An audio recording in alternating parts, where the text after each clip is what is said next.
So yesterday, in the good heartedness of a friendly call out for Brashernats, Mitchell Smith called myself and Clickbait out to compete one-on-one, head-to-head, and the loser has to do 2 snorkels in 30 seconds. You know what? I say scratch that completely, throw the snorkels out the window, let's step this baby up. Loser has to get the winner's number plate tattooed on them somewhere. In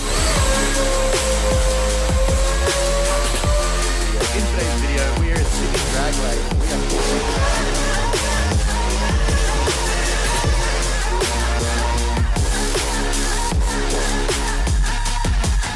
That was nuts. Hey babe. Yeah? I got you a surprise. You got me a surprise? Yeah. Do you want to come see it? It's out the front. Okay. Let's go. Oh my god, no way you didn't! You get a colored tie! Yeah. What color did you get? Red. Oh, that's so sick! Now we're gonna take her to Brendan to fit him up. I think we're going for an alignment tonight. Oh my god, that is so exciting. Sniff of approval from Leah. You like it?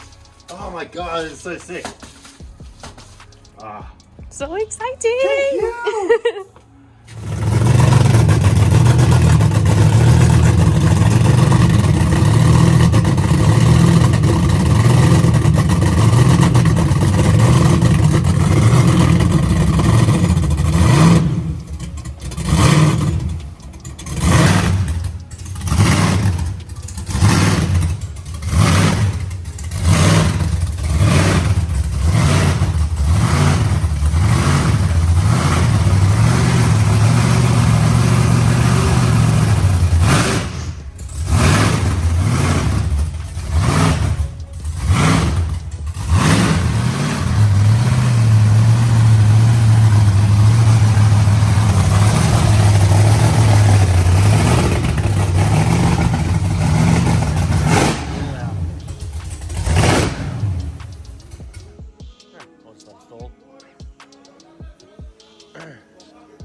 I need to stop this from fucking happening.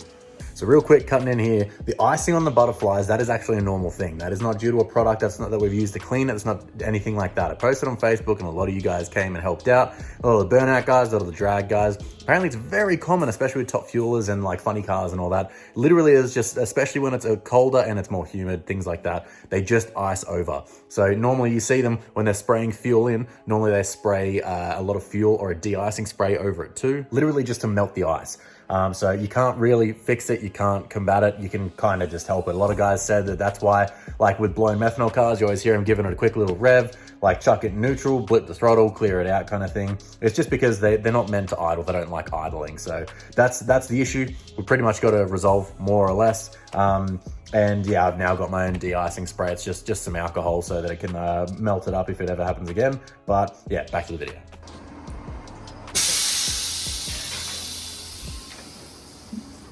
I thought that would have locked open.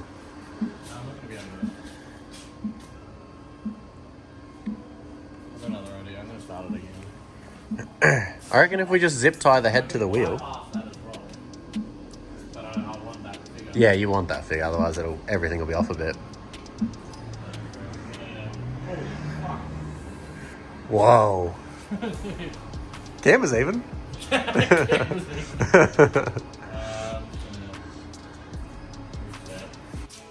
That would probably definitely explain why as soon as you step on it, the car wants to go. Ah!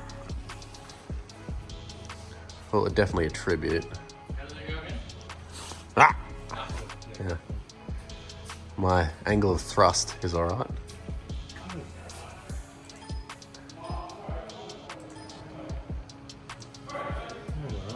Alrighty.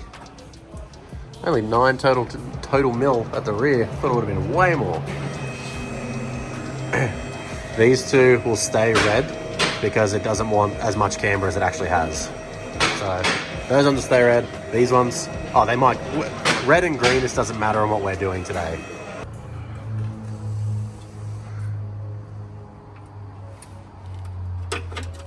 Fucking bang on, mate. What's the camber like? Oh, fucking even camber, even toe. You can't get much better than that, mate. You can't, bruh. You can't. One annoying thing, it's bloody pushing out the CVs again. Ah, need a 9-inch. Need a bloody 9-inch. Oh well. Anyone got a 9-inch laying around? We'll see what we can freaking do with it. See how long these last. See if we can push them in. Because you don't want them to twist on you. But what else do you do? So now with completely even toe at the rear, and then the camber's freaking dead on too. You can see the thrust angle is now 0. So as Brandon was just saying, that literally means that the car will push dead straight. So shouldn't have it trying to walk on us anymore. So now we go to the front. That's pretty juicy. A lot of camber on the left. So thankfully, that was super freaking easy. I just got a huge spanner and then just like in here, wedged it out, and they just slid straight in. So that's a good sign that the diff is in good nick, or at least the splines on the CVs. But it just shows that like how this is not built to take this kind of abuse, because it's just trying as hard as it can to freaking push them out. Now we could possibly have them in the wrong side, so they could be shorter than the other. So the gaps in the gearing, well, not like the gearing, but the cog kind of things in here, it could be like, there could be movement. So it could be going that aggressive that it can just push them out. But I don't know, that's just one of those things you deal with doing skids with a stock rear end. Other than that, everything back here looks freaking Mickey, which is really good. I need to get all this rubber out. If too much of this rubber builds up, then it's going to be a massive fire risk. Once it's tubbed, I'm happy to have fires, but before that, however, there's probably too many holes that fire can get into. Oh, you can see this is exactly where the tyre punched up when it let go. Hiya! Those CVs slid straight back into the diff. Like, yeah, but I thought they were going to be stuffed and not go in, but I literally just used this bad boy for a bit of leverage, and they literally just slid in. Well, at least this steering rack is a lot better than the old wagon. The old wagon, it was literally impossible to do the tie rolls. Do you reckon there'd be any benefit or any gain from, I don't know, giving it a shit ton of tow? Nah, really. Only if it was a drift car, yeah, but a car, it won't really make any difference. Well, you kind of want that drift attitude on the front so that you can get that steering, but I guess without a bunch of lock. I think Lynchy on his car, on the Corolla, he's got like a lock kit, and he's got... Oh, yeah, you can see that he's got the poke and camber of a lock kit. Yeah, but when you got stock steering components, it's there's yeah, no point. very limited.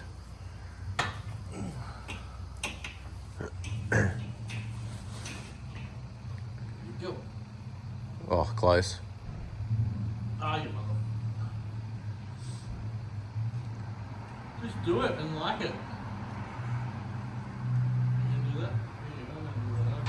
Right, I don't care if it's within fucking 0.1. Yeah, I suppose 0.1 of a mil is a lot. You bastard. Doesn't look pretty though. It's alright, I don't care about print. Oh, it went back. I'll just hit print as soon as it goes one. Oh, now it's worse. Oh, well, that was a lot quicker than I thought it would be. Actually, while it's up, we'll continue doing a bit, like some checkovers on it. Yes. Dead straight. No, it's a bit off to the right. But you'll live. I was going to see if you could print off the visual one too. I can print off. Go back and print it. Print your mum's dad. Well, yeah, while we have the chance to get under it, we'll do a very, very quick spanner check on some stuff. So I was chatting to Benny the other day, and I noticed that we had a very, very tiny oil leak. There was literally like one dry drop. Well, this might be a culprit too. Hey, Brandon, I got a new sump bolt.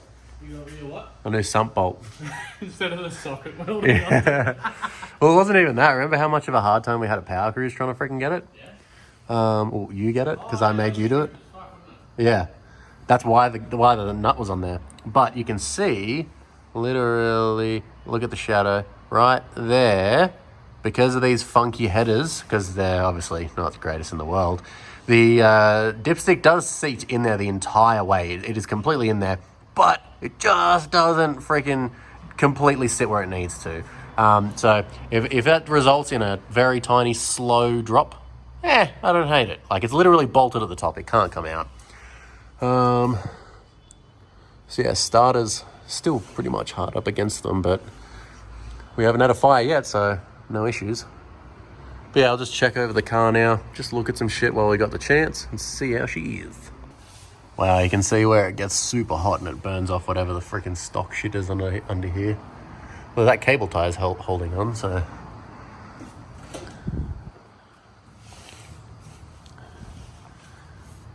Looking good. God, it's dirty. Fuel lines are good. Does look like it gets a bit hot here. That should be fine though.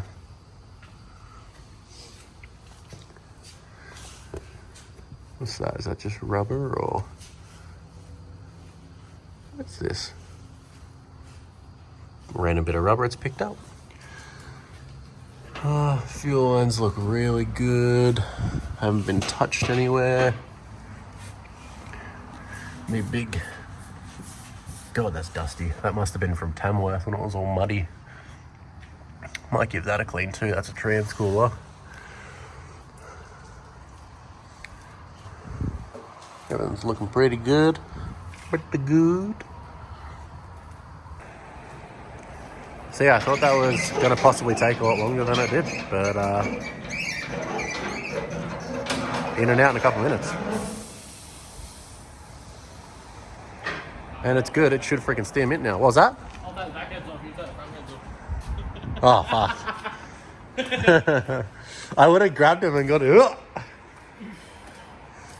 Yeah, what we had to do with the front heads, obviously, because of the gapping just here, we couldn't do a rollout, which is the starting part. So as you can see, we just zip tied the head to the wheel and we got away with it. So I actually, on this machine just here, when it first got installed, I did the first 3,000 wheel alignments on this. I wonder how many it's done now. 100,000 on the machine to come and do a wheel on and log out. Yeah. Although not many cars especially would be that low at the front. Like the street wagon that I had, like the old wagon, it was nearly as low as this, and the front guards were munched.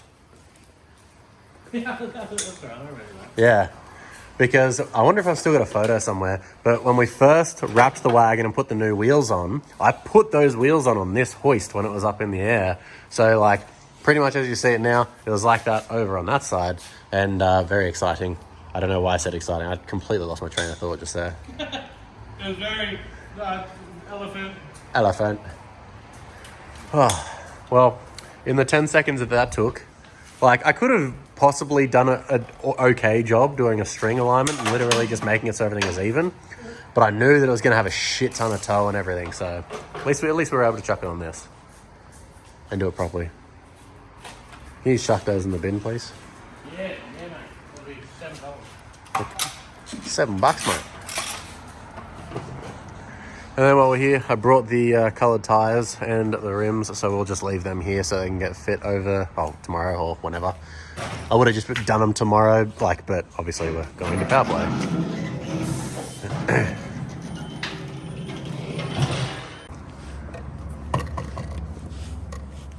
That brake light switch is stuck, because now the brakes just always say they're on.